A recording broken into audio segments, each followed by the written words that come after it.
নমস্কাৰ। আবৃত্তি কৰিবলৈ লোৱা কবিতাৰ শিৰোনাম মমতাৰ চিঠি। কবি হেম বৰুৱা। মৰমৰ এয়া মম এডাল জ্বলাই লৈছো। আজি বহুত দিনৰ মূৰত তোমালৈ চিঠি লেখো বুলি। বাহিৰৰ উৰুঙা বতাহজাকে মমডাল আহি কোবাইছেহি। চাওঁ, খিৰিকীখন জপাই দিওঁ। 7 বছৰৰ আগৰ কথাবোৰ তোমাৰ বাৰু মনত আছেনে? আমি যে নতুন জীৱনটোৰ পাতনি মেলিছিলো। মোৰ গাত সেই অচিনাকি নিচা বাৰুকৈ লাগিছিল। সিদিনা আছিল কাতিৰ কুঁৱলীসনা কোমল পুৱা। পদূলিত তলসৰা শেৱালিবোৰ উপচি আছিল। আৰু সন্ধিয়া মই তোমালোকৰ ঘৰলৈ নকৈ আহিবৰ দিনা আকাশৰ মেঘৰ মোহনাত হালধীয়া যোনটো নাওখন হৈ আমাক যে ৰিঙিয়াই মাতিছিল তৰাৰ দেশলৈ।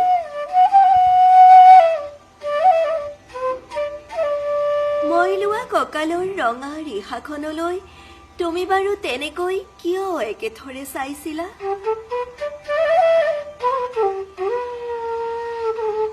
মোৰ কেনে লাগিছিল জানা?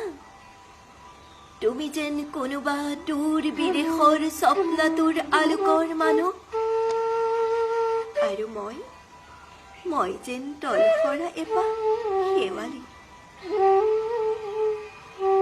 সেইদিনা মন সাগৰত মোৰ এৰি অহা আৰু আহি পোৱা অলেখ ঢৌৰ কঁপনি জাগিছিল। তোমাৰ জানো এইবোৰ কথা মনত নাই? আমাৰ দেউতাই যে চিঠিত লিখিছিল, আই তই নতুন ঘৰত হাঁহি মাতি থাকিবি।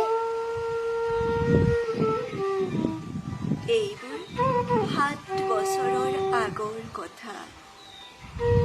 মোৰ যে সকলোবোৰ পুৰাণৰ সাধু যেন লাগে।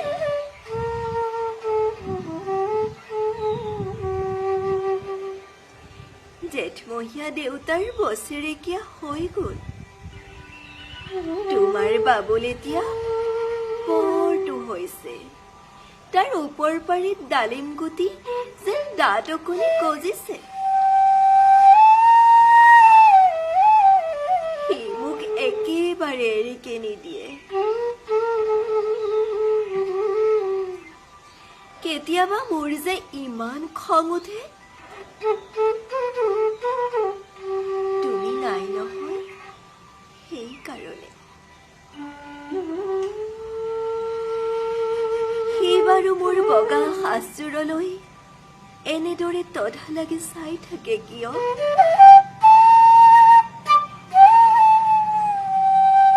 তাৰ উপজাৰে পৰা এইযোৰ কাপোৰ চিনাকি, সেইকাৰণে নহয়।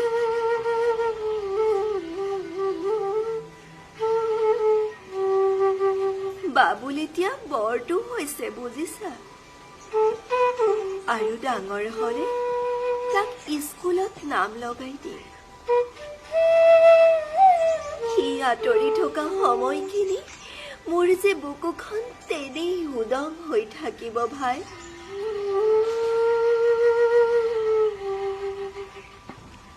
আৰু কি লিখিম? বিশেষ একো নাই।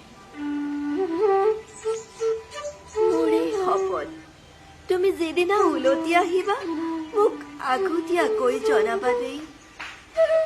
মই ভোগ দয়ে দি ভতিয়াই গৈ বুঢ়া লুইতৰ বুকুৰ পৰা তোমাক ৰিঙিয়াই মাতিম। তুমি যিদিনা উলটি আহিবা মোক আগতীয়াকৈ জনাবলৈ নাপাহৰিবা দেই। মৰম লবা। ইতি তোমাৰ মমতা।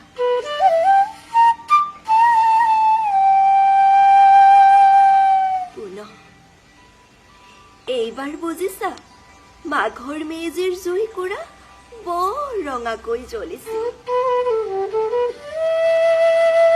আমাৰ আইতাৰ কলি ছাগলীজনী দুটা পোৱালি জগিছে এটা শুদ্ধ বগা আনটো পখৰা